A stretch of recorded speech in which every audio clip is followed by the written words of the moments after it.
Olá, sejam todos bem-vindos a mais um episódio do podcast Serenamente.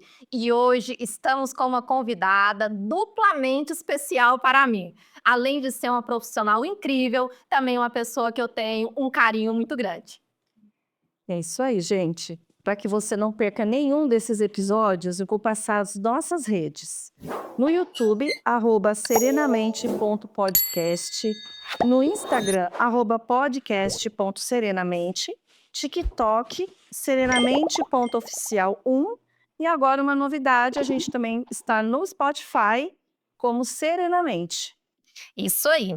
Hoje a nossa convidada é Sabrina Slivinskis e olha o currículo dessa pessoa, gente. Ela é mestre em psicogerontologia, especialista em saúde mental e dependências pela Unifesp, especialista em acupuntura, aprimoramento em gestão do SUS pela Fiocruz, formação em psicanálise, graduação em terapia ocupacional e gestora por 15 anos no CAPS, no Centro de Atenção Psicossocial. E atualmente ela é docente da Universidade de Guarulhos, coordenadora da Câmara Técnica de Saúde Mental pelo CREFITO 3, psicanalista, terapeuta ocupacional e proprietária do espaço terapêutico Sabrina. Seja muito bem-vinda, Sabrina. Eu agradeço muitíssimo o convite. Muito bem. E para começarmos o nosso papo, Sabrina, eu acho muito importante, no consultório eu vejo muitas pessoas com dúvida o que faz um terapeuta ocupacional. Primeiramente, conta por quê, né, a terapia ocupacional e o que vocês podem contribuir para nós. Bom, acho que a terapia ocupacional ela é um campo de conhecimento e intervenção, né, que acaba reunindo tecnologias orientadas para emancipação e autonomia, né, de pessoas que por alguma razão temporária ou definitiva apresentem alguma questão emocional, psíquica, motora, física, sensorial e tem uma dificuldade na sua reinserção e participação na vida social. Então a terapia ocupacional vai trabalhar com essa ocupação do sujeito, né, nas diversas áreas da vida dele. Seja nas atividades de vida diária, instrumentais, trabalho, lazer, sono, descanso, da criança quando se trata do brincar, né? E da participação social, então ela perpassa todas as ocupações humanas, né? Então, por isso, a saúde mental ela acaba sendo transversal a tudo isso. Perfeito. E há também uma ideia de que o terapeuta ocupacional ele só vai atuar ali com autismo, e não. É esse campo amplo que você trouxe, não é mesmo?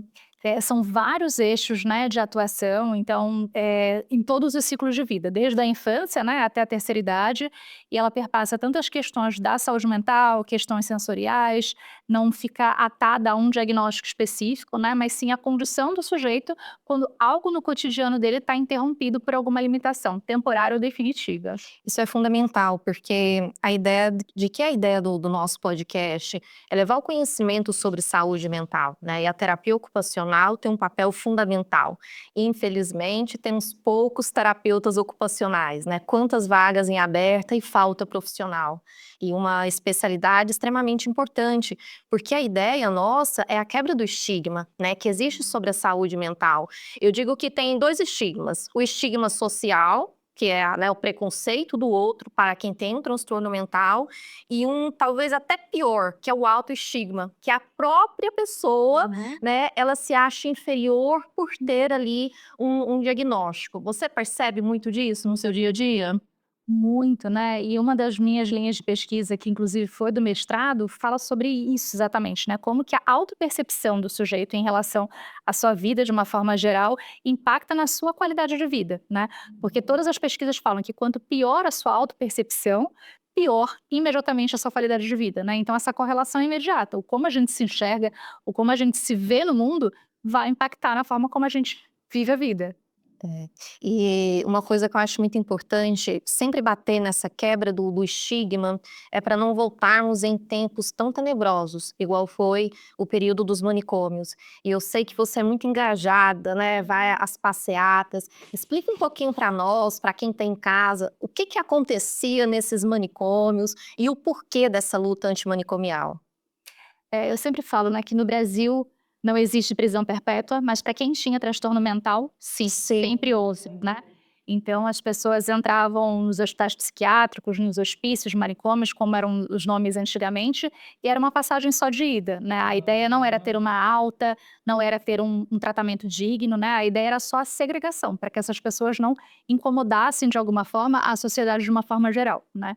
Então, os hospitais psiquiátricos desse modelo asilar, né, antigo, eles não tinham um monitoramento de alta, eles eram geograficamente e relacionalmente distantes, né? Então, eles ficavam em cidades distantes, locais distantes, e a distância relacional também, né, entre os funcionários e os cuidadores e o sujeito como se fossem espécies diferentes, né? Era realmente uma segregação de não enxergar nem como sujeito, né? Enxergar como algo que tinha a ser uma coisificação, exatamente. Como se ali fosse só uma condição de segregar mesmo para não incomodar. E aí, com a Lei 10.216, com a reforma psiquiátrica, isso passa a ser redefinido, né, recondicionado, e hoje a gente entende de fato o cuidado em saúde mental com os serviços substitutivos que são o centro de atenção psicossocial, as residências terapêuticas, o cuidado no sentido comunitário, as unidades básicas de saúde, entender a saúde mental como parte da vida, e não como algo segregado à vida, né? Tem um documentário muito bonito, mas muito doloroso, né? Que chama-se O Holocausto Brasileiro. Inclusive tem ele no YouTube, se você quiser conferir lá. E traz sobre o Hospital Colônia, né? Que foi em Barbacena, né? Em Minas Gerais. É muito interessante, num dos depoimentos me chama a atenção, que diz que quando se construiu o hospital, ao lado se construiu um cemitério. Então, a ideia não era terapêutica, a ideia era: vamos ficar com essa pessoa enquanto há vida, né? Nesse período que foi cerca de 50 anos, 30 anos esse hospital de atuação, ele ficou com mais de 25 vezes a capacidade dele e mais de 60 mil pessoas morreram, né? É brutalidade, um depósito, isso aí, Lu, né? Olha a dor, né? E hoje você vê, né, as crianças que eram, por exemplo, há relato de um relato que me emocionou muito, de uma menina que foi trabalhar na casa de um advogado. E aí ele tinha 50 e poucos anos, eu acho que ela tinha 12 ou 14 anos, foi abusada sexualmente. Cursou com uma gestação para esconder da sociedade na época, para onde que ela foi mandada? Manicômio. Manicômio. Tem umas estimativas que falam, né, que até 70% das pessoas que estavam ali não tinham nenhum diagnóstico relacionado à saúde mental, né? Então era de fato alguém que fugia à norma, né, ou incomodava de alguma forma e era colocado ali.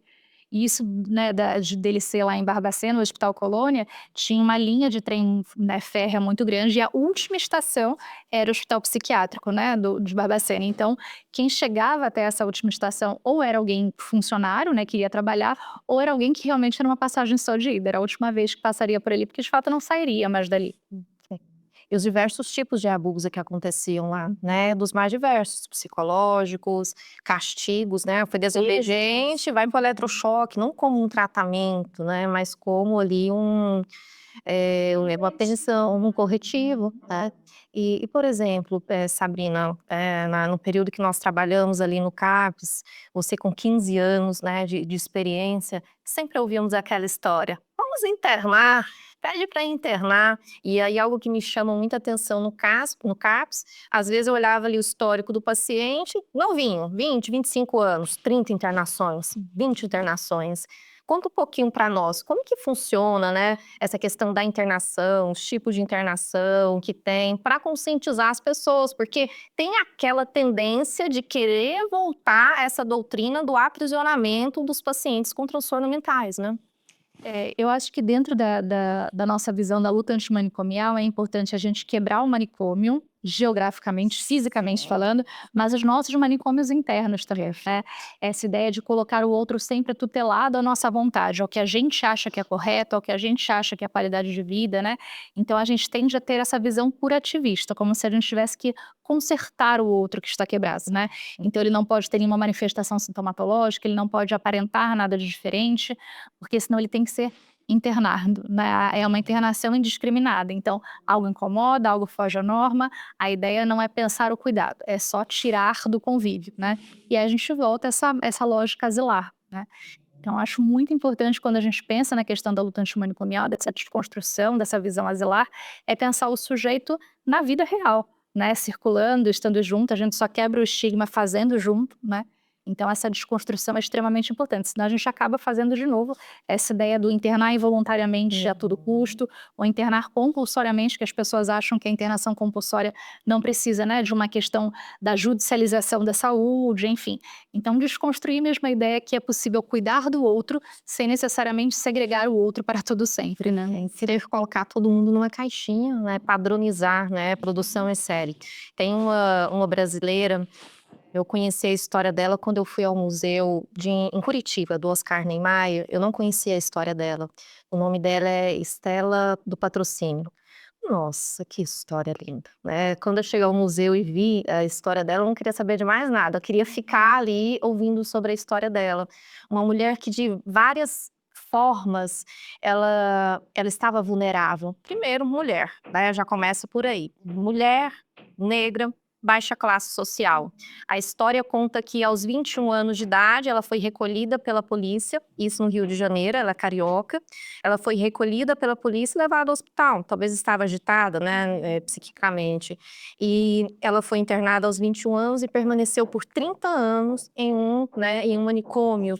E o que é interessante, após o óbito dela, ela morreu em 92, né, uma história nova.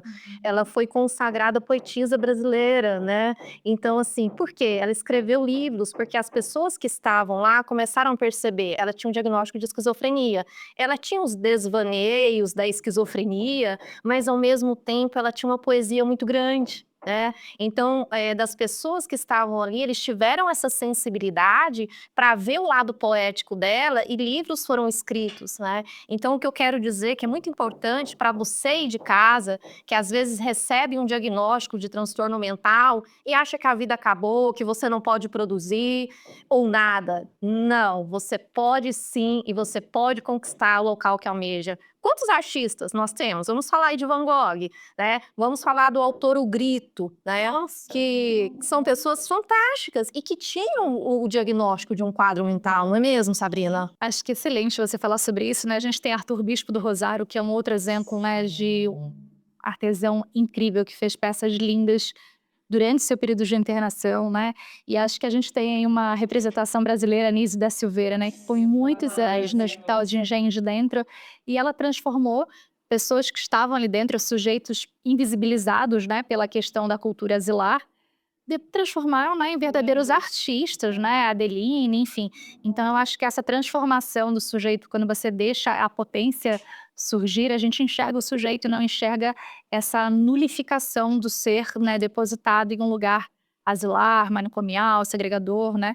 Então essas histórias são transformadoras. A filme da Nise também, né? Que para quem tiver curiosidade, é um filme muito lindo. Né? Ela trabalha com os animais, com os gatinhos, né? Cachorros também, tem um pouco da pet terapia ali. Muito bonito o filme. Pra ficar a dica aí. Isso é importante que você trouxe, né? A importância dos pets na Pets. saúde mental. A gente sempre gosta de falar da pet terapia porque tem realmente muito resultado. Faz mesmo. toda a diferença. Muito resultado, né? Muito bacana. No filme, inclusive, que você falou, né, Nise, O Coração da Loucura, tem uns trechos que mostram, né, a vinculação dela aos animais. Ela tem uma história muito bonita com a Caralâmpia, né, que era uma cachorrinha muito vinculada a ela. E essa importância, né, de você trabalhar o afeto. O afeto, né, e quer representação maior do afeto do que os animais, né? É muito bonito. Falando sobre isso, né, Sabrina, pegando o adeno, uma das bandeiras que você levanta é o veganismo, né? E assim, eu gostaria que você esclarecesse, porque tem muitas dúvidas, né, do que é, qual é a ideologia, o que se defende, com mais profundidade do que é o veganismo. Na verdade, eu sempre tive uma dificuldade muito grande em consumir qualquer coisa que vinha do animal, mesmo quando era criança. Só que eu não conseguia dar nome para isso, não entendia muito o que que era, né? Mas eu chorava, tem coisas que eu nunca experimentei, né? Quando vinha muito no formato do bichinho, camarão, coraçãozinho de galinha, eu nunca comia, eu não sei como é que é o sabor. E eu chorava, enfim. E aí, aos 13, uma amiguinha da escola, na época era VHS, né? Ela me deu um VHS sobre um abatedouro. E aí eu assisti, lá eu ouvi pela primeira vez sobre a questão do vegetarianismo, sobre o veganismo. Aí eu falei, mãe, é isso que eu sou, é por isso. E eu sendo menina, 13 anos eu tinha. E aí minha mãe falou, ok, tudo bem, né? E aí passou toda uma adaptação, né, da questão alimentar. Muitas eu nunca tinha consumido e passei então a interromper mesmo o uso, né, do consumo animal. E aí levei para a vida, né? É uma das bandeiras porque, de fato, assim, eu acho que os animais têm essa questão, né, do afeto, da vinculação de uma maneira muito genuína. Então, desde pequena, essa chave minha virou. Eu não consigo ver como um alimento, eu vejo como um animal. Então, não consigo consumir. E o veganismo, ele é muito mais do que o não comer o animal, tem todo um porquê, né? Fala um pouquinho dos benefícios do veganismo. Tem um impacto que é da saúde, né? Então, eu lembro que o meu marido se tornou vegano, né? E aí baixou o colesterol, enfim, várias mudanças, né, em relação à questão do corpo, da saúde. Tem um impacto que é ambiental, né? Então, quanto menos a gente consumir produtos oriundos, né, de origem animal, tem um impacto enorme no meio ambiente em relação à água, em relação à poluição, em relação à administração de alimentos de forma equivocada, né? A gente tem um impacto do sofrimento animal, né? Da gente conseguir olhar para o animal como um ser vivo que sente, que sofre, que é senciente e não só como consumo. Então, acho que tem um impacto, espirra para vários aspectos, assim, né? É quase misericordioso. É lindo.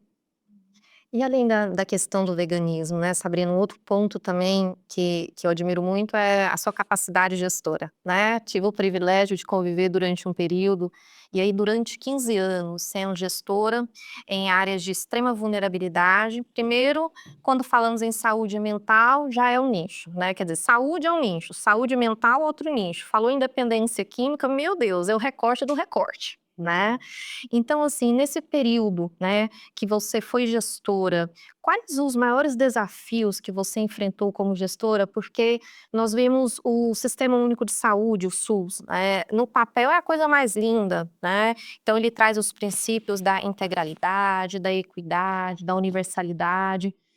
Já ouvi várias pessoas serem salvas pelo SUS, sou ferrenha defensora dele, não aceito falar mal do SUS de jeito nenhum, porém em muitos momentos ele falha, né? E você nesse período de gestão, nesses 15 anos, onde batia mais, que você via que ali não era possível executar, quais os maiores desafios? Eu acho que um grande desafio é a questão do estigma também em relação ao SUS, né? Isso que você falou, né? Quando você fala do SUS, você é uma defensora, né? E brilha, né, na sua atuação. E tem muitos profissionais maravilhosos, dedicados, que estão aí no SUS, né? Mas o que às vezes falta é uma estrutura mesmo de recursos para uma questão política, administrativa, uma gestão que é macro, né? E a gente acaba sentindo isso no micro, né? Então, quando a gente está ali na gestão, né, de unidade de saúde ou atuando, né, na rede de saúde, o estigma com o SUS é muito difícil, porque tende a se achar que nada funciona, que nada presta, que não tem jeito e que vai demorar. E, na verdade, tem uma parte do SUS que funciona muito bem, né? E o que a gente precisaria era lutar mais para que ele funcionasse ainda melhor, né? Então, o controle social nesse ponto é muito importante. Um outro dificultador, eu acho que são as áreas de grande vulnerabilidade, como você falou, né? Porque aí eu acho que esbarra não só a questão da precariedade, por exemplo, né? Tem regiões de São Paulo que tem pouquíssimas pessoas SUS dependentes, né? Que só utilizam o SUS. Agora, a gente vai para áreas periféricas, a gente tem quase 99% de pessoas SUS dependentes. Sim. Então, tem uma sobrecarga nessas regiões muito grande e uma dificuldade da equidade de distribuição desses recursos, né? Então, acho que nesse sentido mistura a questão das características do SUS com a vulnerabilidade, violência, falta de administração de recursos públicos de uma forma mais equânime. Então, acho que esses são desafios bem complexos de se lidar no dia a dia. Explica para o pessoal de casa o que é ter esse princípio do SUS, né, da equidade, que muitos não entendem, né? Eu acho que tem uma coisa, né, que as pessoas tendem a achar que equidade é você dar a mesma coisa para todos. E equidade é você dar mais para quem precisa de mais.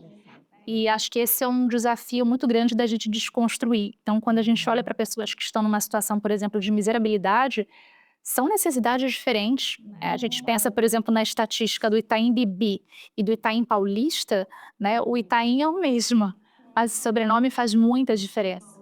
Então, o IDH, o índice de mortalidade, estimativa de vida, né? Então, tudo isso são impactos enormes. Então, não tem como a gente pensar em equidade sem pensar nessa enorme discrepância que a gente tem na condução do cuidado, do que é destinado de saúde para essas pessoas, equipamentos, estruturas, comida, alimentação, moradia, né? Por exemplo, os estudos dizem que uma pessoa com transtorno mental grave, a expectativa de vida dele é de 10 a 20 anos menos do que uma pessoa. Então, hoje a estimativa de vida do brasileiro está o quê? 77, 76 anos. Então, uma pessoa com transtorno mental grave, ela não chega aos 60, né? Por vários motivos, entre eles a questão do acesso, né? Sabrina, e uma outra coisa, com todo esse período, né? Compartilha com a gente algum caso ali que te marcou, que te impactou de alguma maneira com toda essa trajetória, que te chamou a atenção. Tem um caso que eu levo no meu coração, que na verdade eu passei pelo processo de desinstitucionalização, né, dessas pessoas que estavam há muitos anos nos hospitais psiquiátricos, em áreas remotas aqui, né, de São Paulo, e foram morar nas residências terapêuticas, né? E tem um morador que eu levo no meu coração, que eu cheguei a conhecê-lo no hospital psiquiátrico, né? E quando a gente pedia prontuário, as pessoas estavam lá internadas há 40 anos e vinham prontuários de 2 folhinhas, né? E aí falaram: olha, tem que ter cuidado, porque é uma pessoa muito violenta, briga por conta de cigarro e tal. E quando eu conheci, ele estava nu, né, no pátio do hospital psiquiátrico, pisando nas bitucas de cigarro, e foi o olhar mais triste que eu já vi em toda a minha vida, assim, né? E eles tinham pouca contato verbal, então nosso contato foi só ali pela pupila mesmo, né, a gente se olhava, enfim. E aí eu fiz o primeiro contato e falei para ele: "Olha, né, daqui a um tempo eu vou voltar aqui, você vai morar em outro lugar, numa outra região, agora numa casa que vai ser só sua", enfim. E quando ele foi para casa, né, eu nunca vi essa pessoa violenta, eu nunca vi nada do que tínhamos falado, né. Na verdade, é uma das pessoas mais doces que eu já vi, e o olhar dele, né, em poucos dias vivendo numa casa que era só dele, né, onde tinha um horário que ele podia comer quando ele sentisse fome, apagar a luz quando ele quisesse apagar a luz, e não mais aquela coisa, né, todos comem na mesma hora, apaga a luz porque tem que apagar a luz do hospital, ter uma escova de dente só sua, né. Aquele olhar mudou, assim, né, você via vida, você via pulsão de vida, então é algo para mim inesquecível, assim, né, que eu levo no meu coração essa transformação. E na sua experiência, o que você percebe, quais são os maiores estigmas em relação à saúde mental, as frases que são faladas com brincadeiras, mas na verdade ali tem um fundo num preconceito? Hoje a gente vive esse preconceito com os CAPs, né, então fugiu do CAPs, tem que voltar para o CAPs, Exatamente. nesse lugar muito do CAPs como manicômio, né. E como você falou, né, do documentário do Holocausto Brasileiro, tem um outro documentário que tem imagens preto e branco ainda, né, foi um documentário feito na época lá do Hospital de Barbacena, que se chama Em Nome da Razão, né. E eu acho que esse nome é muito interessante, né, porque em nome da razão essas pessoas foram segregadas, né, então quando a gente se coloca nesse lugar do "eu tenho a razão e você não", né, você coloca o outro no lugar de desvalor, que é esse lugar do estigma, né. Então eu acho que quando a gente fala, dessa diferença, né, dessa nulificação do sujeito, a gente está colocando o lugar de desvalor. Então acho que é esse estigma que fica para esses lugares, né, essas piadas do "você não tem voz, você não sabe o que diz", o louco não sabe o que fala, né. Então é sempre nesse lugar em nome da razão, né, que eu acho que a gente se desfola do outro como se a gente soubesse mais, pudesse mais, tivesse mais poder. Uma frase que eu acho absurda é quando dizem: "Nossa, hoje eu tô tão autista, isso tem falado tanto". Nossa, quando fala isso pra mim, é uma punhalada, né, é muita indelicadeza, não é, Muita delicadeza, dói muito. E outra coisa que a gente viu aqui do teu trabalho, que me chama muito a atenção, porque eu também gosto muito das pessoas da terceira idade, né? Comecei até a fazer gerontologia e por eu cuidar de um grupo, né, da terceira idade, um coral e a gente faz algumas atividades, e a gente percebe muito como você coloca, né? Quando você ficar velha, quem é que vai cuidar de você, né? Relacionamentos abusivos onde a mulher ou o homem mesmo, né, não vamos falar só da mulher, que ela tem que ouvir isso, né? Como lidar com essa terceira idade, né, de uma forma saudável, apesar de tantos abusos que a gente sabe que acontece. Vanessa, você me trouxe um tema muito caro, né. Eu gosto muito dessa temática, é bom saber que você também, né, trabalha aí com Trabalho com um isso. grupo. Porque é isso, né? A gente vive hoje uma transição demográfica avassaladora. Tá aumentando, né? As pessoas estão vivendo mais, né? Sim, até 2050 a estimativa é que pela primeira vez na história da humanidade teremos mais jovens do que pessoas idosas, né? Mais pessoas idosas do que jovens. Sim. Então a gente vive essa transição demográfica, né, a passos largos. No Brasil é um país em desenvolvimento, então é de uma forma muito mais pouco planejada do que em alguns países que já esperam que isso aconteça. Então a gente tem uma desigualdade enorme em relação a isso, né? E a terceira idade, acho que tem algo que a gente quer cada vez viver mais, né? Mas a gente não quer ficar velho. Não quer ficar velho. Então, uma incongruência, né? A gente quer ter muito mais idade, mas a gente não quer sofrer os impactos que são naturais com decorrência da velhice, né? Então, quando a gente começa a demarcar alguns traços que a gente já viveu demais, seja pelo cabelo branco, pela flacidez da pele, a gente já fica querendo relutar contra aquilo, porque a gente quer viver, mas não quer que isso apareça, né? E eu sempre brinco que a gente tem que botar mais do que anos para a vida, a gente tem que botar vida para os anos, né? Então, viver o máximo possível, né? Com vivacidade, curtir aquele momento que a vida passa, né? E a gente tem que aproveitar cada pedacinho dela, né? Sim, e eles são muito carentes, né? A gente trabalha lá, a gente usa a musicoterapia, né? E fazemos encontros lá a cada 2 meses e assim a gente percebe a carência. A gente leva temas para eles entenderem, ajudamos na questão da nutrição para aprenderem a envelhecer com a saúde.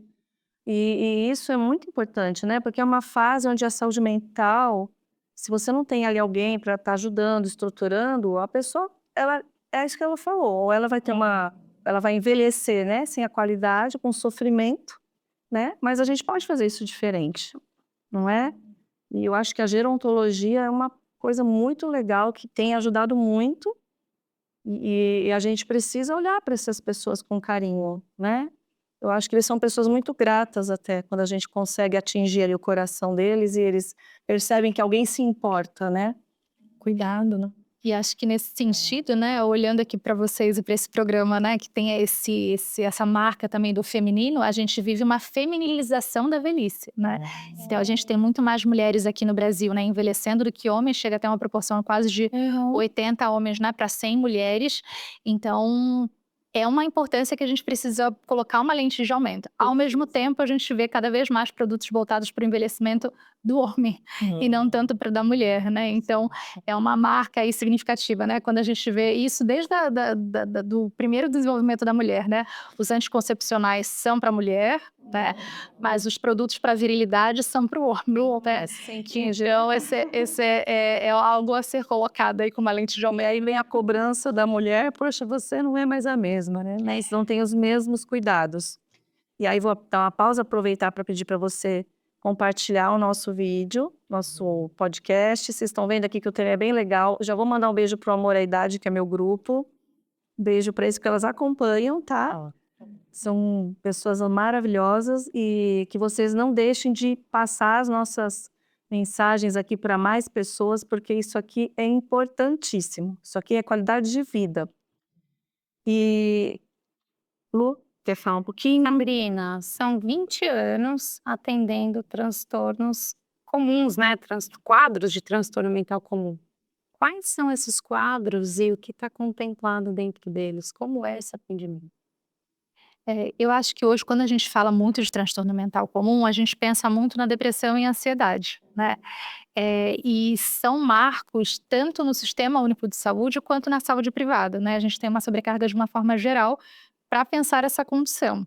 E acho que a gente teve um agravante, né, nesse processo, que foi o período aí da pandemia também. A gente ainda não sabe o tamanho do estrago, né, que a pandemia trouxe, porque a gente ainda não sabe o quanto esse impacto vai ser gerado, né? Então, acho que hoje, quando a gente fala de transtorno mental comum, a gente pensa principalmente nessas duas frentes e de uma forma geral, né? E eu acho que aí essa questão da pandemia também nos trouxe um alarde, um plus aí nessa condição, né?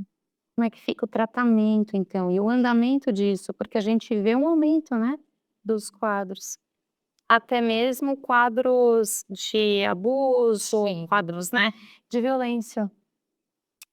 Eu acho que a gente precisa pensar muito nesse sentido de prevenção e promoção às condições de saúde, né. Então quando a gente fala, né, dos transtornos mentais comuns gerados por uma sobrecarga, né, por exemplo, de papéis femininos ou por uma situação de abuso, violência, demora para a pessoa identificar, né. E aí quando é identificado, a pessoa já está numa situação muito frágil, né, muito difícil. Tem toda uma questão do senso comum, às vezes da moral de falar sobre isso, de buscar ajuda. Então acho que tudo que é muito estigmatizante em relação até mesmo ao transtorno mental comum, impede a pessoa de chegar antes num caminho de cuidado, né. Então isso é um impacto difícil, né, que a gente precisa desconstruir essa ideia de que cuidar da saúde mental é algo ruim, é algo vergonhoso, pesaroso. Pelo contrário, né, a gente tem que cuidar da saúde mental assim como a gente cuida da saúde física, clínica, orgânica. E aí você acha que quebrar o silêncio nesse contexto entraria muito mais para uma psicoeducação? Sim, acho que assuntos velados, assuntos não tratados, né. Então a gente desvelar, tirar essa cortina de fumaça que fica às vezes, né, com demandas que não necessariamente deveriam ser tão preponderantes na discussão, existem coisas muito mais significativas, né, que precisa colocar mesmo um holofote em cima, uma luz em cima e pensar como chegar a essas pessoas que estão passando por essa situação, provocadas por uma condição de violência ou provocadas por uma questão orgânica, genética ou social, né, a condição é biopsicossocial, né. Então por que vertente isso acontece e de que forma a gente pode intervir. E você acha que tem, assim, um impacto muito grande da vergonha? A pessoa ela não admite que está passando por aquilo, porque se sente envergonhada, né. Eu acho que um exemplo disso, até a doutora Clícia trouxe, né, a questão do uso de substâncias psicoativas, por exemplo, né. O homem que faz uso de substâncias psicoativas, ele tem uma carga moral, tem uma dificuldade de falar sobre a sua dependência. Mas a mulher que faz uso de substâncias psicoativas tem um caráter moral e social muito grande. Então essa vergonha que você fala, às vezes, a impede de procurar um acompanhamento, uma ajuda, um cuidado de uma maneira breve. Então quando ela chega, quando ela consegue pedir ajuda, ela já está muito foi agravada, muito fragilizada, né, acho que esse é um exemplo clássico de como a vergonha, esse estigma social impacta diretamente numa condição do cuidado. E aí, nesse sentido, a mulher que já está totalmente fragilizada, chega a buscar uma ajuda, ela vem por conta própria ou ela vem trazida por alguém? Esses casos quando chegam às vezes muito graves, geralmente o entorno que vai identificando, né, a família identifica uma necessidade maior e acaba pedindo essa ajuda. Às vezes a pessoa também pede, né, mas acho que é isso, tem muitos empecilhos para ela conseguir pedir essa ajuda, né. O homem que está no bar é o homem que está no bar, a mulher que está no bar é um monstro porque deixou o filho em casa sozinho, né. E é assim, Então, peso que nesse Rios é mais isso. machismo de tudo estruturado, né, cheio no peito, né. A gente vê isso em grupo às vezes, né, quando a gente faz grupos, né, que tem homens e mulheres, a gente está lá falando da dificuldade que é parar de fazer uso de uma substância psicoativa, mas quando, né, a mulher está lá grávida ou passando por um processo, ela é um monstro, tá todo mundo na mesma condição, mas ela tem esse caráter moral muito difícil, né. E eu não sei se nos seus atendimentos você percebe isso, mas eu acredito que tanto eu quanto as meninas, a gente já passou por essa situação de o homem, ele não chega se perguntando aonde foi que eu errei, mas a mulher é quase que 100%, né, das vezes. Sentimento de culpa sempre da mulher, né, sempre o erro sou eu, né. Exatamente. E no caso, por exemplo, você trouxe, né, do idoso, os abusos, que existem vários tipos de abuso. Quais que você percebe que o idoso sofre mais, que é mais comum, né, do idoso, né? Eu acho que tem uma diferença hoje, né, do idoso, porque antigamente, os idosos tinham muito aquele papel do avô, da avó, de ficar em casa. Hoje em dia, a gente tem muitas famílias onde o idoso é o único provedor financeiro, a aposentadoria é a única renda, né. Então, às vezes, as pessoas ficam, infelizmente, com esse idoso na composição familiar, porque precisam financeiramente. Ele não é mais desejado e convidado a compor por uma questão do: "Ai, que gostoso está falecer, sua companhia", não é pelo afeto, exatamente, é por uma necessidade. Então muitas violências passam por essa via, né, eles são usurpados financeiramente dos seus direitos, da sua liberdade, porque alguém precisa, né, que ele esteja ali para compor financeiramente.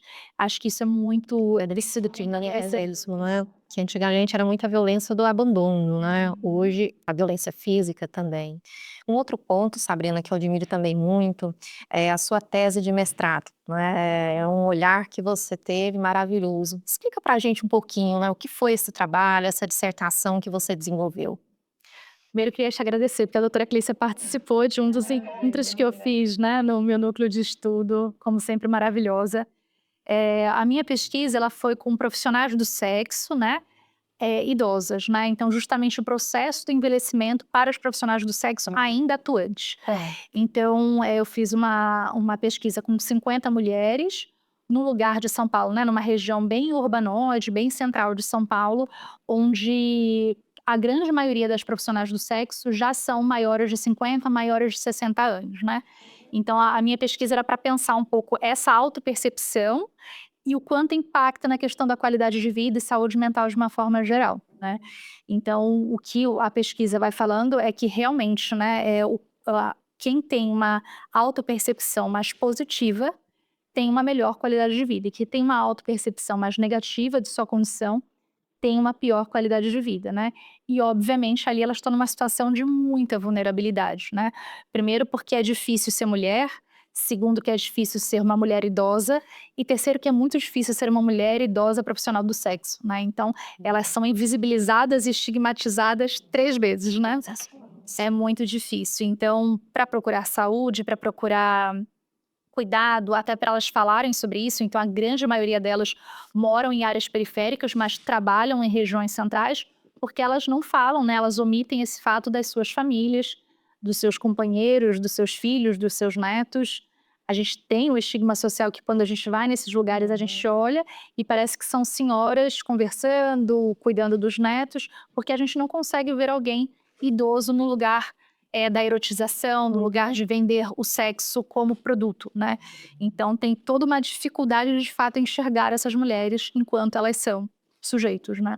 E dores comuns que elas trazem, né, que dores, que desafios que elas traziam ali com frequência para você, que elas compartilhavam? Eu acho que tem algo, né, quando a gente coloca no Google "idoso", a gente vai ver um casal branco, cisgênero, heterossexual, que tem condições de saúde e condições financeiras de gozar a sua aposentadoria, né. Então a gente vê lá aquele casal branco no navio, vivendo a aposentadoria e tal, e essa não é uma realidade do Brasil. Quando você fala das dores, né, é isso, elas estão bem longe dessa descrição. Então elas já sofrem esse impacto por existir. A existência dela já vai contra tudo que você espera desse processo de envelhecimento, né. Então quando elas vão trazendo as dores, é muito relacionada à história de vida, então a maioria delas, né, não teve o ciclo completo de alfabetização, a grande maioria sofreu muita violência física, muita violência sexual, violência patrimonial. Então a história de vida já vai construindo um pouco essas dores, né, e do lugar que elas estão e de como elas conseguem, trabalhar com essa história e tentar pensar em algo do positivo de trazer para a vida delas no momento. E dentro desse grupo que você avaliou, tem histórico de abuso, mulheres que sofreram abusos de diversas formas, é de certa forma comum ou não? É algo que quase não acontece? Muitas delas relatam, né, esses históricos são muito comuns, e tem um lugar da profissional do sexo hoje, né, que elas têm quase, escalas aí, né, então tem a profissional do sexo virtual, então tem um status, né, a profissional do sexo que trabalha numa casa noturna é um outro status, e tem a profissional da rua, né. A trabalhadora do sexo na rua, ela é muito, eh ela fica num lugar muito vulnerável, né, desprotegida, então ela acaba sofrendo mais violência, mais assédio, mais dificuldades, ela é colocada num lugar quase ali, à margem mesmo da sociedade, né. Então é violência de todas as formas possíveis e imaginárias, né. E aí, como é que fica a questão do transtorno de estresse pós-traumático para esses casos? Bom, eu sei que no geral, né, mas como é que fica, gente? É, eu acho que até quando a doutora Clícia foi lá, a gente fez um grupo, né, e eu fazia algumas intervenções para pensar de fato esse cuidado na saúde mental, né. Mas muitas às vezes nem entendem o que aconteceu, não entendem o sofrimento e as manifestações como algo decorrente ao que foi vivido, né. Não entende a forma que se vive a tristeza, a desesperança como algo a ser cuidado. E quando identifica, não sabe muito a quem recorrer, a quem falar sobre, né?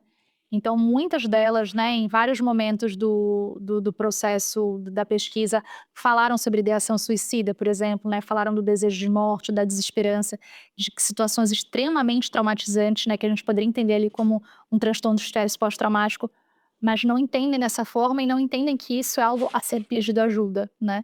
Então, essa invisibilidade provoca, inclusive, a invisibilidade para pedir ajuda. E aí existe também um abuso de substância para ter um mecanismo de fuga? Muito, muito presente, né. Então, antigamente, a gente ia encontrar, pessoas mais velhas, de uma forma geral, homens e mulheres, fazendo abuso de álcool, né. Hoje em dia, a gente encontra pessoas mais velhas fazendo o abuso de todas as substâncias, né. Então a gente tem o K9, a gente tem o crack, a gente tem a maconha, a gente tem o álcool.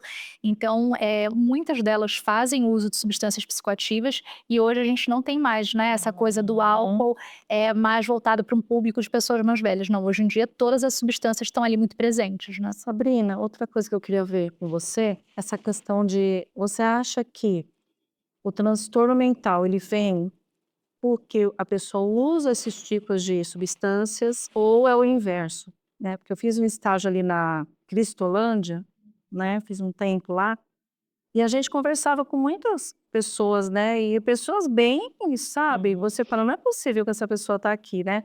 Então você ouvia mil histórias. Teve gente que tinha família, aí outro sofreu uma desilusão amorosa, né?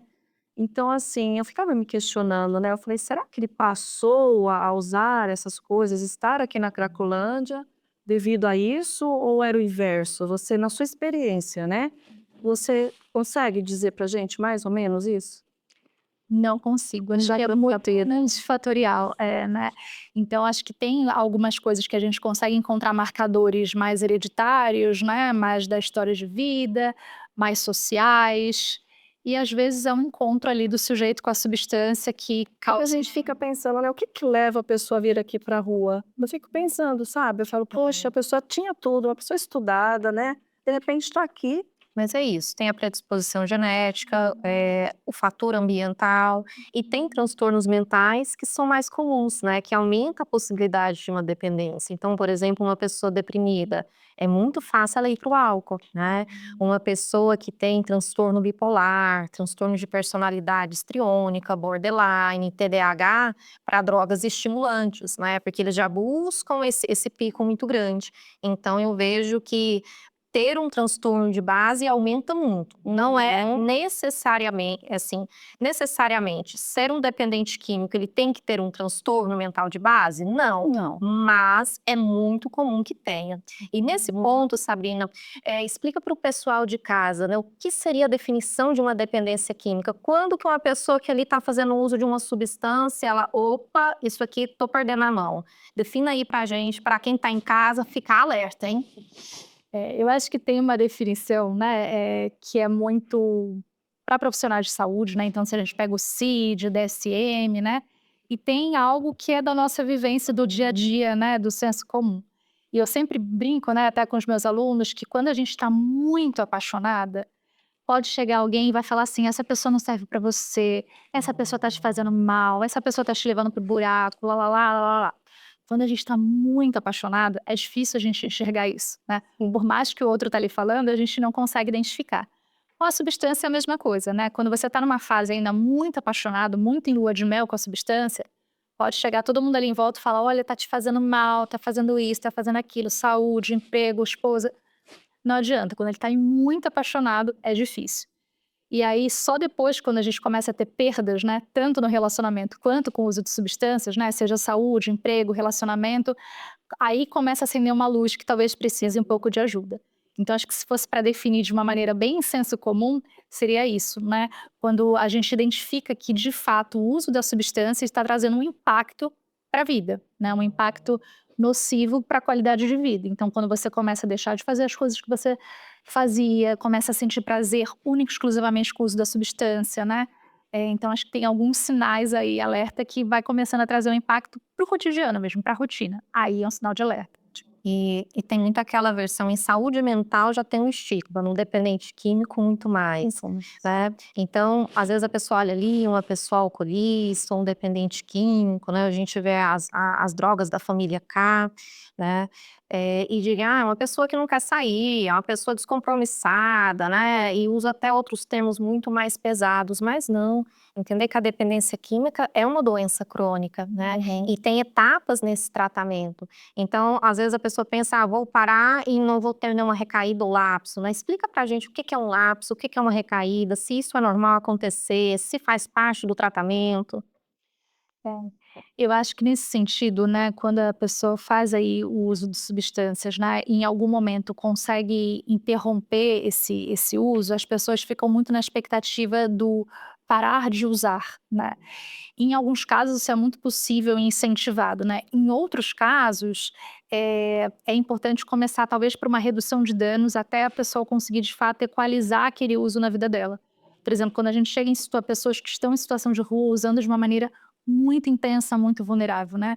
Você propor, né, uma pessoa que está sem comer, sem se alimentar, que está na rua, que está sem tomar banho, que está com uma ferida na perna enorme, às vezes mantê-la viva é redução de dano, né. Então, quando a gente pensa nessa questão da abstinência como único exclusiva meta, né, talvez a gente escorregue um pouco, porque para algumas pessoas de imediato propor abstinência, talvez ela não consiga nem entender como aquilo vai entrar na vida dela naquela condição, né. E aí essa questão, né, da recaída e do lapso, que pode ser uma coisa muito pontual, né, ou pode ser uma coisa de fato da pessoa retomar o uso e aí ficar por um longo período voltando a usar nas mesmas quantidades. Então isso é algo para ficar sempre em alerta, né, mas para não definir aquilo como o destino desse sujeito, né. Então teve um lapso ou teve uma recaída, não quer dizer que a pessoa vai voltar a usar, porque tem esse senso comum, né, uma vez dependente para todo sempre". Bom, mas o que que isso quer dizer na vida real, né? Como que a gente pode trabalhar para que a dependência não defina o sujeito, que ele seja muito mais. Alguns na Cristolândia, aliás, quem atende na Cristolândia são pessoas que eram da rua. E hoje eles estão ali acolhendo aqueles que estão em fase de tratamento.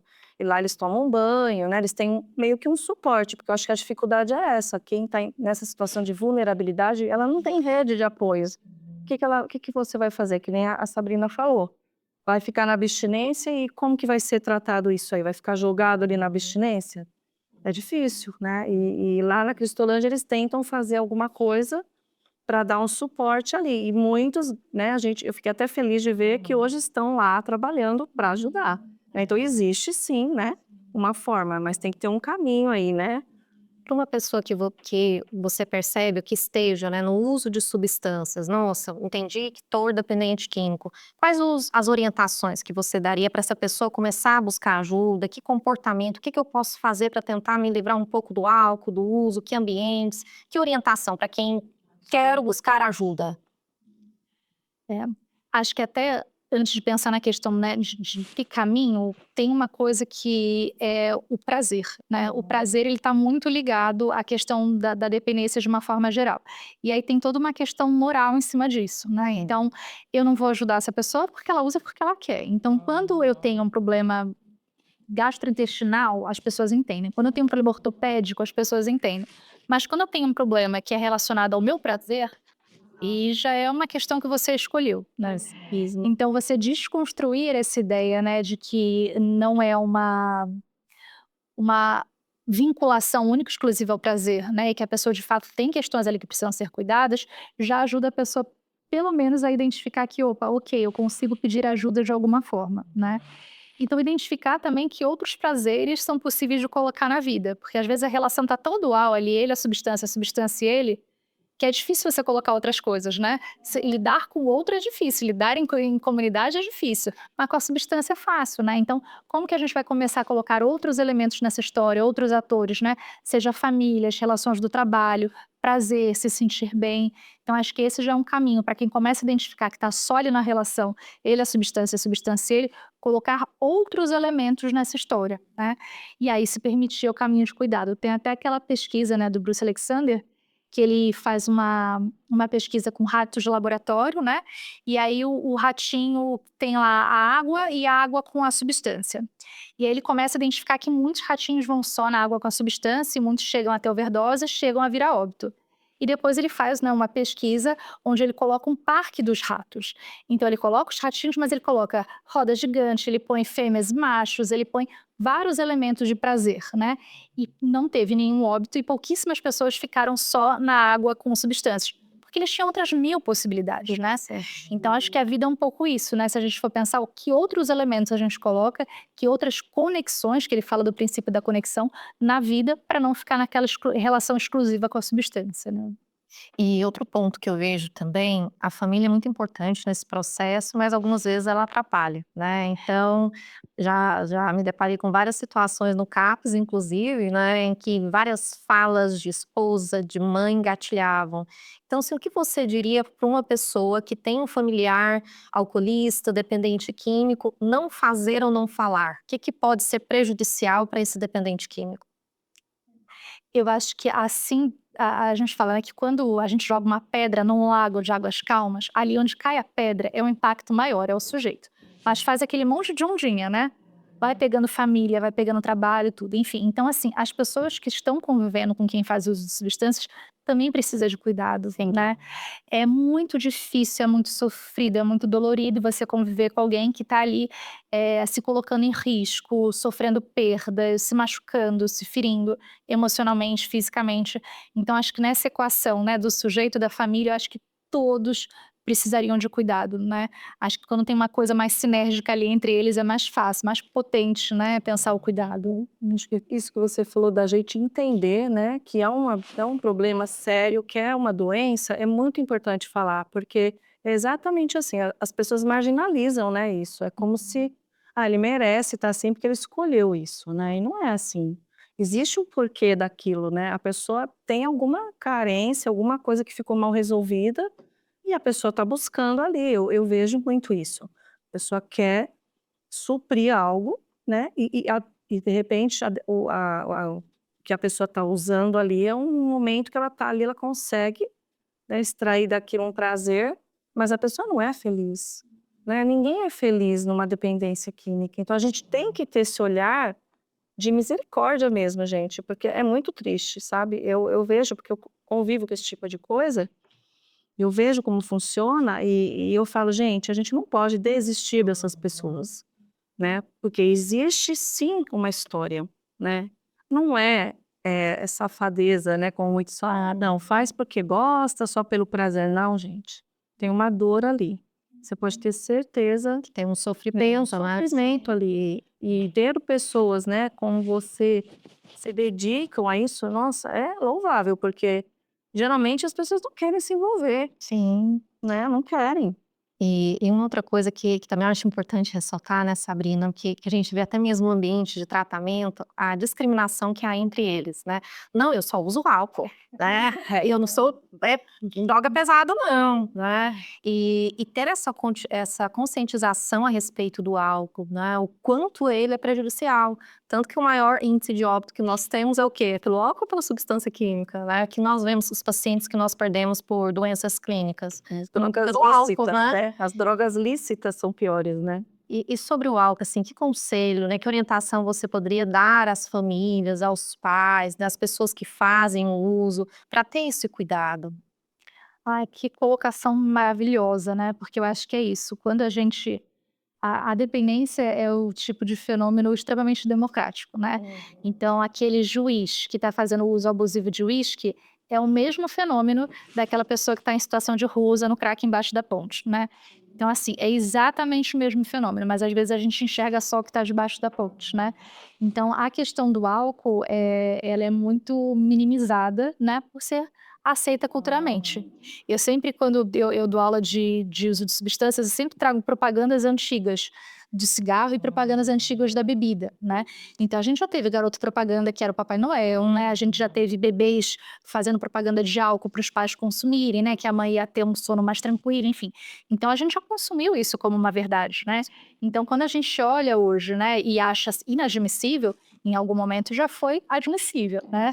E hoje a gente tem alguns vetos em relação à propaganda, mas ainda assim o álcool pode, né? A gente vê propagandas super machistas ainda voltado objetificando a mulher e o uso do álcool, né? Da cerveja em relação ao corpo, à estética da garrafa, enfim. Então o álcool tem esse problema, né? A gente, como ele é aceito socialmente, ele também é entendido como algo mais tranquilo, mais possível de ser cuidado de uma outra forma, né? E não, é exatamente o mesmo fenômeno. Acho que ficando um pouco claro isso, fica mais fácil de pedir ajuda, né? Não tem diferença entre esses dois cenários, é o mesmo fenômeno, né? Um outro ponto que também eu vejo muito importante, que nós temos que ter cuidado com a nossa fala, é o uso da maconha no jovem. Comenta um pouquinho sobre isso, quais os riscos que existem desse uso, principalmente na adolescência. Eu acho que em relação ao uso da maconha, hoje, que bom que a gente conseguiu pensar o uso, né, do canabidiol de uma maneira terapêutica, né? Mas a gente ainda tem uma questão muito intensa em relação ao uso da maconha de outras formas, né? Então, vários estudos falam, né, de como pode ser um gatilho para a questão, né, de quadros psicóticos, o uso da maconha na adolescência, né, independente às vezes, né, de ter uma questão ali já uma predisposição ou não, né? Hoje em dia os estudos falam que mesmo não tendo uma predisposição, o uso da maconha na adolescência pode desencadear um quadro psicótico, mas de uma forma geral tende-se, né, a pensar de uma forma só moral também, né, e aí a gente não discute a real necessidade de pensar a maconha como algo que está aí, né. Então eu sempre falo, o álcool é proibido para menores de 18 anos, então se o adolescente for no bar e pedir uma cerveja, ele não vai conseguir, mas na biqueira ninguém vai pedir o RG, né, e tá lá. Então como é que a gente vai pensar essa questão das drogas que são legalizadas, as drogas que não são legalizadas, o uso pelo adolescente, é algo a ser pensado de uma maneira geral. E uma coisa muito importante pra a gente já sabe a resposta, mas que eu acho importante ser colocada agora é assim: chega pra você, pra mim, pra elas: "Ah, maconha não é droga". Ô, pessoal, por favor, responde essa pergunta por nós. Sabrina, maconha é droga?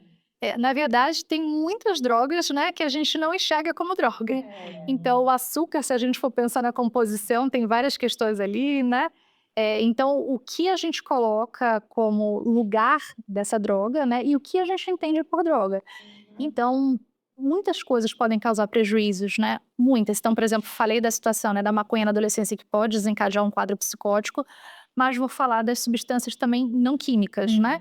Então, das dependências não químicas. Quando a gente pensa, né, o uso de eletrônicos, quando a gente pensa no jogo patológico, né?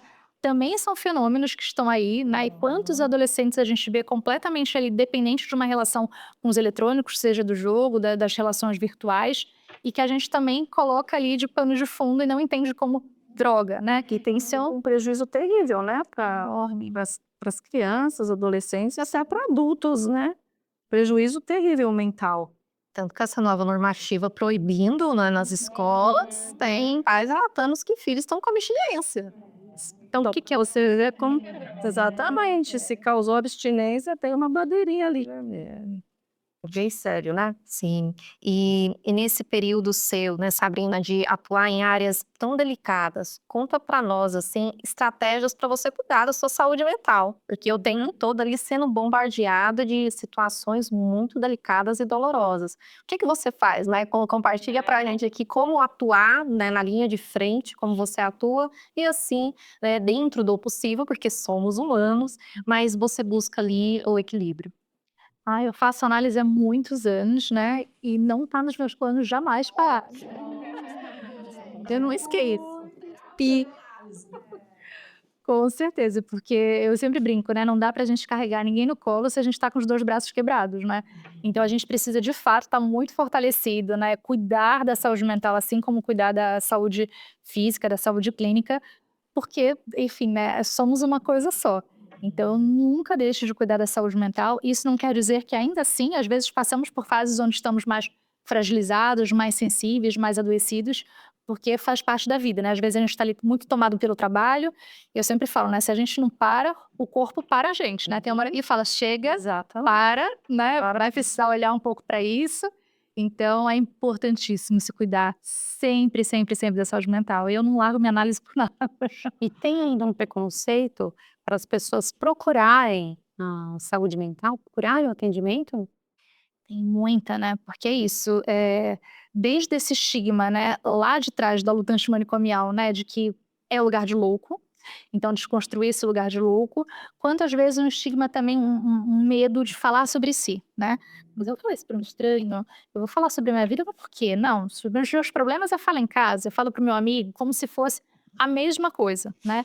Então, assim como quando a gente quebra o braço, né, a gente não pede para o nosso vizinho enfaixar, não dá para eu estar adoecida e pedir para o vizinho: "Ah, conversa um pouquinho comigo que vai resolver", né. Então entender de fato, né, que ir para terapia, fazer um cuidado em saúde mental é algo extremamente necessário e não necessariamente, né, precisa estar inclusive no processo de adoecimento, às vezes você está lá para se autoconhecer, para prevenir, para promover a saúde mental.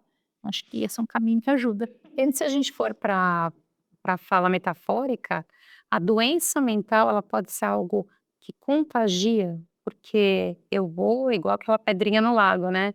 Ela pode ser considerada metaforicamente dessa forma? Eu acho que tem processos de adoecimento que são contagiosos. Por exemplo, se a gente pensa no ambiente de trabalho, hoje em dia a gente fala muito da saúde mental no trabalho, né. Pensa num ambiente de trabalho extremamente adoecedor, onde as pessoas são, colocadas num ritmo de trabalho frenético, sem processo de descanso, sem se pensar, né, enquanto presença ali, quase aquela coisa, né, do Charlie Chaplin, né, do tempos modernos, né, de uma linha de produção, seja qual for a produção, né, sem se olhar, sem se cuidar, por exemplo, eu acho que pode ser contagioso nesse sentido, né. Tem uma série, inclusive, recente que eu tô indicando para todo mundo que se chama Ruptura, né, e ela fala justamente sobre isso, né, a cisão da vida pessoal e a vida do trabalho. É possível fazer isso? Não é possível? É adoecedor? Não é? Então acho que um exemplo bom, né, de pensar a questão desse adoecimento contagioso é pensar em ambientes adoecedores, como por exemplo do trabalho.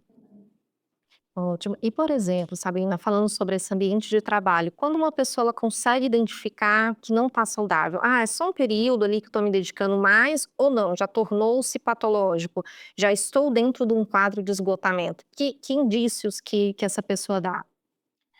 Bom, eu enquanto terapeuta ocupacional, eu acabo focando muito na questão das ocupações e como isso impacta nas ocupações, né.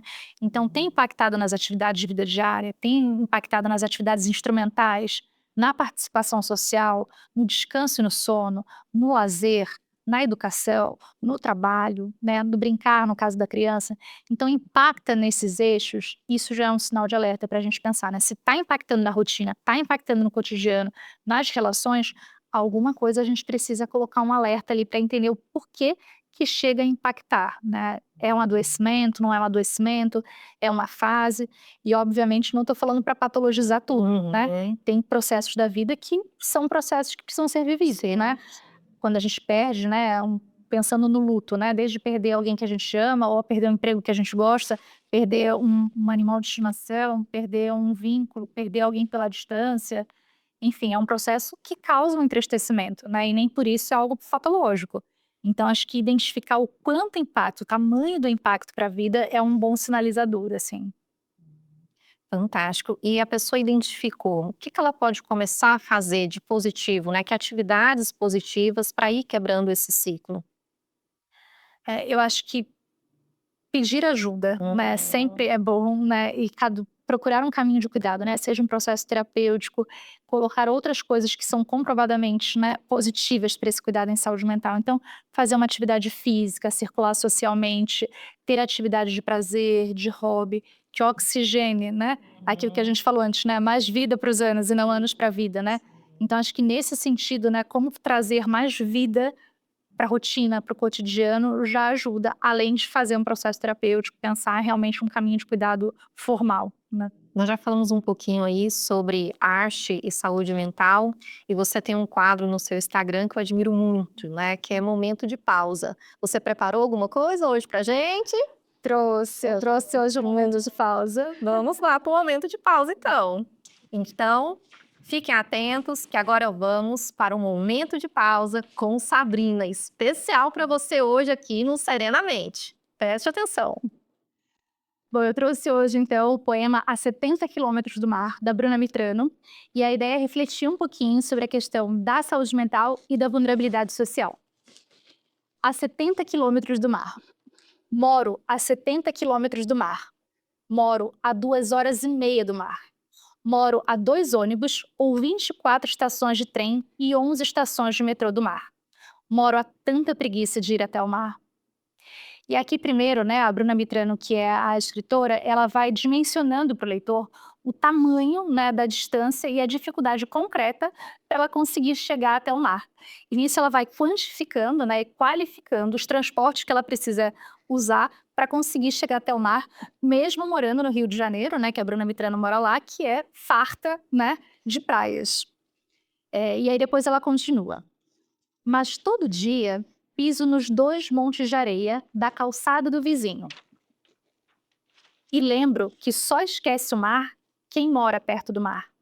Eu não esqueço que moro onde não escolhi, que moro onde posso morar.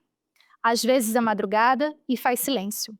Às vezes à madrugada e durmo, ouvindo o barulho da água do valão diante da minha casa.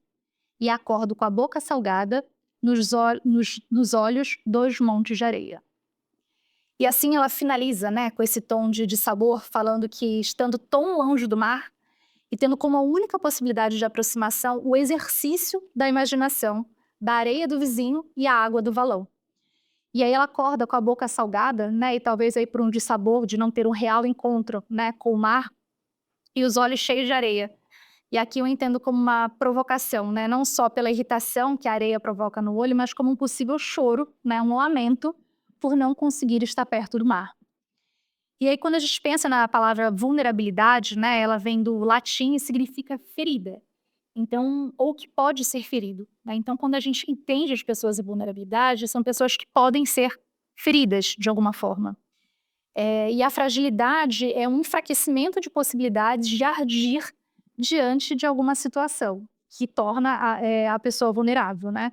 E alguns grupos são mais vulneráveis de maneira geral, né? Quando envolve a posição socioeconômica, condição de vida, situações de violência e abuso, restrição ao direito, aos direitos civis, exclusão na participação social, oportunidade de trabalho, acesso reduzido aos serviços de moradia, saúde, cultura, educação, lazer.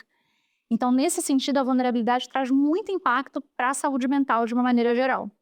O estigma e a exclusão, por exemplo, né, são extremamente dificultadores para a saúde mental e podem trazer prejuízos para a autoestima, para a autoconfiança, na motivação, o desejo de continuar, construir projetos e planos para a vida. E a saúde mental, ela não é algo isolado, né? Então, ela tem uma interação de fatores biológicos, psicológicos, sociais. Então, é impossível a gente descolar a saúde mental de uma realidade econômica, política, cultural, ambiental e o quanto esse impacto vai produzir na vida do sujeito. E aí, na psicanálise, né, a gente pensa muito que a dor e o sofrimento, mesmo quando vindos de situações de vulnerabilidade, eles podem ser transformados em força e resiliência.